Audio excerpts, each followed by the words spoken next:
Okay, so welcome to the Force Always in unusual locations these days, but let's get right into it. Straight off the bat, I'm going to make it a quick and short part of this episode. It's going to be mainly about Star Wars Celebration coming up this particular episode, but because we just had an episode of The Mandalorian, which is episode 6 and technically chapter 22 just dropped overnight in the last 12 hours or so. Straight off the bat, I'm going to give this particular episode about a 6 out of 10. It was probably the most out there episode of Star Wars that I can think of, that reminded me of the bold moves The Last Jedi, the movie, had. I didn't really take much to the domed building planet. I like the actual planet. I like the dome. I like the city, which was a bit Coruscant sort of feel. I just thought the whole setting within that, with the couple that was there, which was, one was Jack Black and the other lady, I'm unsure who she was. It was a bit cringeworthy. Jack Black did actually a pretty good job in doing what he did, even though I thought it was just a real, just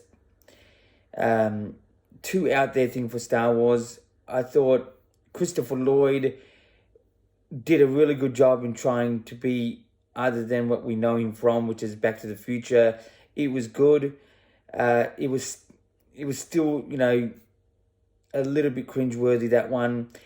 The whole problem with this episode was definitely the look of the setting within the dome, within the confines of the, especially this palace thing. They're playing games. It was too kid-like.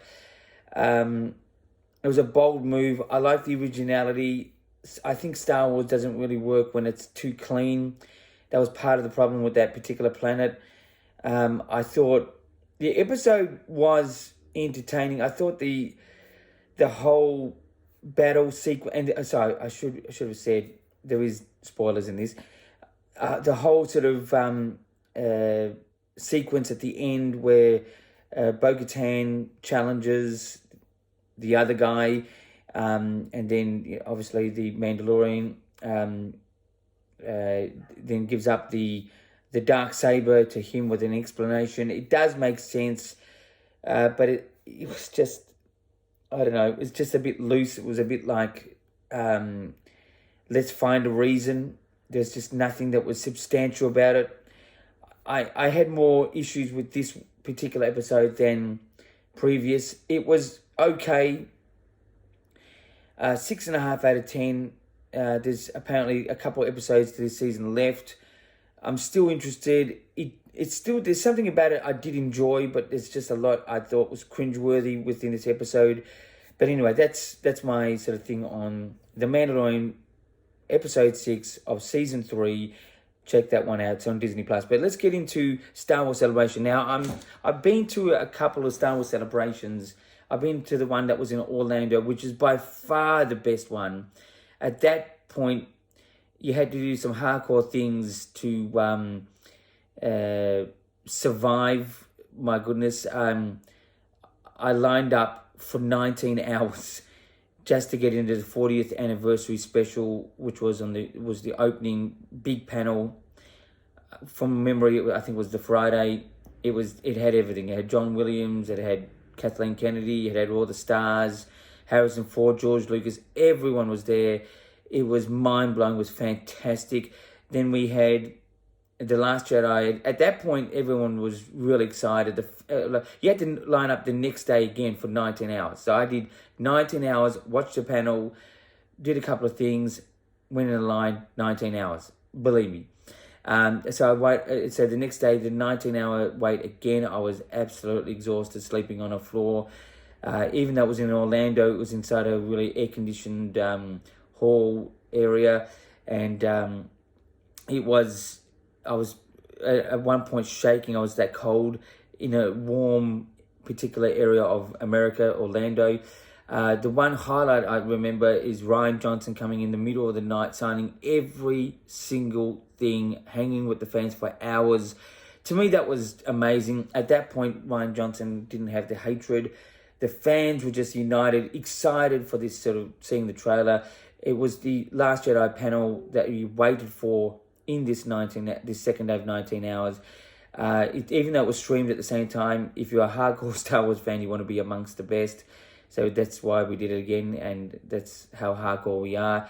The trailer actually went down well. The poster went down well. It was really good, but then, pretty much after that, a big divide happened, when the Last Jedi did come out, but let's not get into that. Survival guide for the 2023 European Star Wars celebration. All I can say is that get yourself there early, even if you've got a spot. Get yourself there early. Sort of map. Sort of see things where by far my big thing for you, if you're going to attend this, is the Star Wars official shop, which is the biggest area in the shopping area, is way overrated. Sorry, and you wait way too long to get into this shop, when you can actually be seeing the shops in the main sort of shopping mall, if you were to say. By far, that's a better experience. I'd say don't waste your time in going to the Star Wars official shop, which covers about a third of the whole shopping place. The little shops, especially the one that was in Orlando and Chicago, fantastic. Whether it's actually done the same way in Europe, because obviously a lot of people from America won't be attending. A lot of Europeans, well, I'm sure there's a lot of collectors there. Just used, loved, new stuff, everything. Just line yourself up for that. It's the much better area. You get a better atmosphere. You're more free to walk around. You don't wait for excruciating lines like a Star Wars shop that is just way overrated. There is some things in the Star Wars shop is okay, but just time that one maybe towards the middle or the end of the your viewing pleasure. If you've got a 4-day pass or whatever, you will definitely be waiting around for things. So just in America, it's waiting lines are just horrendous. In Europe, I'm unsure. The only two real panels that I'm sort of going to be really looking out for is the one that's on the Friday, which is Lucasfilm Studio something. It's called Lucasfilm Studio Presentation or something like that.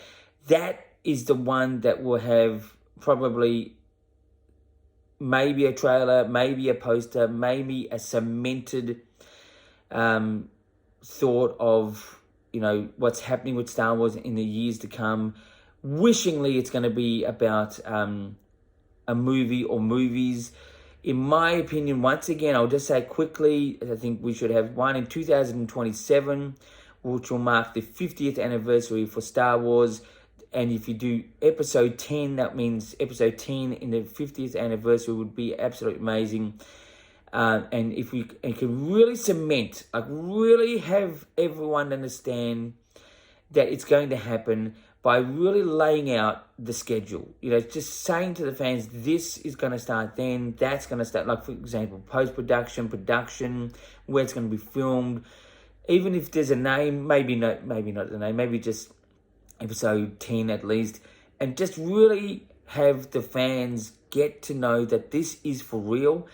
That's my wish in that Lucasfilm panel. It's about 11 a.m., I think on the Friday, the 7th. Also, the only other panel that I'm seeing that's pretty good is going to be on the Saturday morning. It's same time slot. Usually the two first mornings about 11 o'clock, there's a big panels. So it's the Ahsoka panel, I'm sure they'll drop the trailer for that one. I'm sure they'll do the trailer.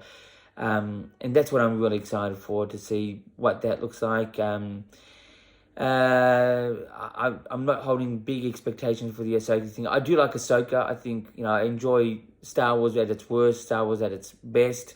I do think it will have some interesting stuff, especially for the hardcore Star Wars fans.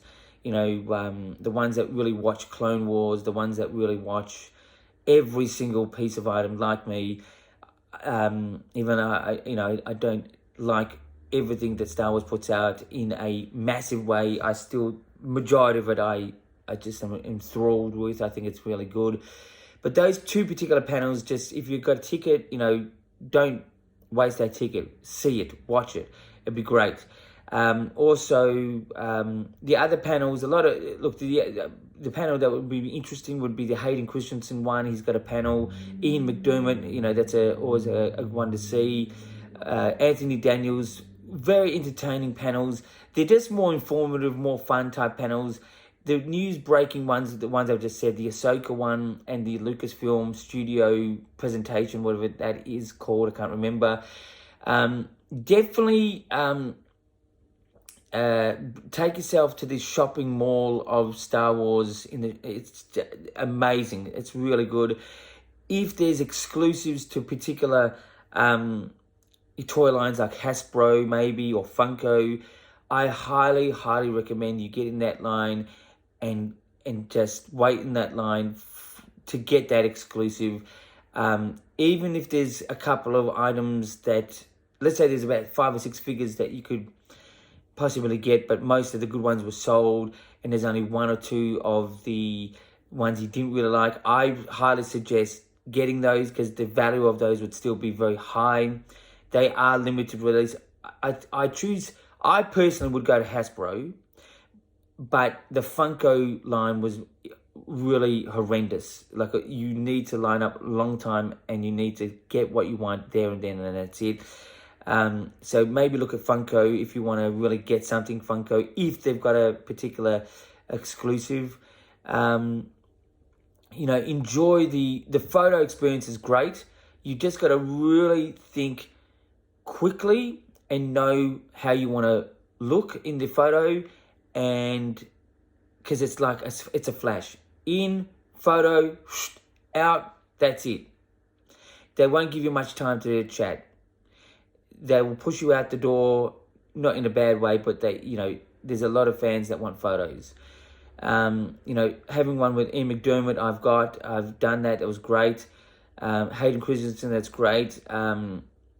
You know, just whoever you pick, just think of the photo. Really think of what side you want to, like I'm talking, what side you want to stand on, what you want to look like in the photo.